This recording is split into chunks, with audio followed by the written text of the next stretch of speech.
आज से आपको बता दें कि शारदीय नवरात्रि की शुरुआत हो चुकी है और पूरे देश में और मंदिरों में मां का आगमन भी हो चुका है। और ऐसे में हर किसी के भीतर एक खुशी है कि आज से नवरात्रि की शुरुआत हो गई है। लेकिन नवरात्रि में मां का आगमन किस किस तरीके से होता है, अलग अलग तरीके से होता है, रिपोर्ट के जरिए समझिए।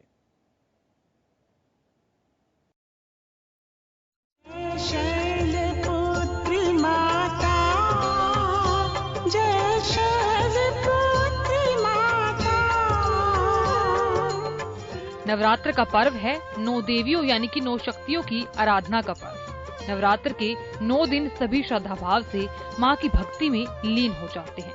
नवरात्र में 9 दिन तक घरों में मां दुर्गा की अखंड ज्योति की स्थापना की जाती है। नवरात्र के पहले ही दिन कलश स्थापना और ज्वारे बोए जाते हैं। नवरात्र की पूजा के लिए इन बातों का ध्यान रखें कि कलश स्थापना और अखंड ज्योत को शुभ मुहूर्त देखकर ही स्थापित करें। इसके अलावा नवरात्र के पहले दिन मां को श्रृंगार का सामान जरूर चढ़ाएं।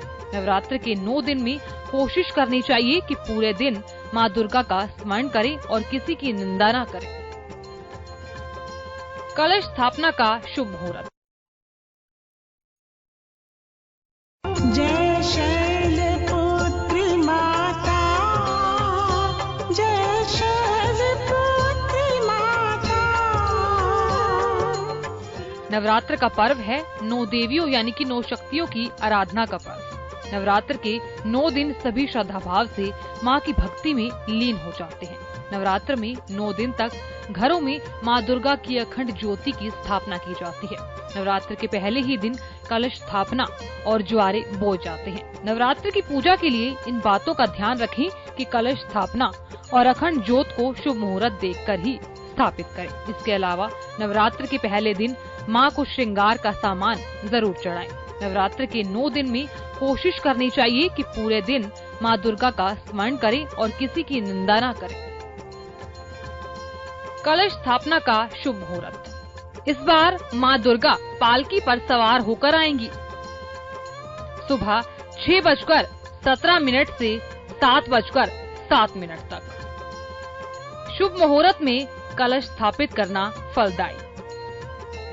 कलश स्थापना की सामग्री 7 तरह के अनाज, चौड़े मुंह वाला मिट्टी का एक बर्तन, पवित्र स्थान से लाई गई मिट्टी, कलश, गंगाजल, आम या अशोक के पत्ते, सुपारी, जटा वाला नारियल, लाल सूत्र, मोली, इलायची, लौंग, कपूर, रोली, अक्षत, लाल वस्त्र और पुष्प की जरूरत। ऐसे करें कलश स्थापना। स्नान करके मां दुर्गा, नवग्रह, कुबेर आदि की मूर्ति के साथ कलश स्थापना करें। कलश के ऊपर रोली से ओम और स्वास्तिक लिखें। कलश में गंगाजल, लौंग, इलायची, पान, सुपारी, पुष्प आदि डालें। कलश को 7 अनाजों सहित रेत के ऊपर स्थापित करें। कलश में थोड़ा जल या गंगा जल डालें। इसके बाद आम का पल्लव कलश के ऊपर रखें। जौ या कच्चा चावल कटोरे में भरकर कलश के ऊपर रखें। अब उसके ऊपर चुन्नी से लिपटा हुआ नारियल रखें। कहते हैं कि मां शैलपुत्री की आराधना से मनोवांछित फल मिलता है और कन्याओं को उत्तम वर की प्राप्ति होती है।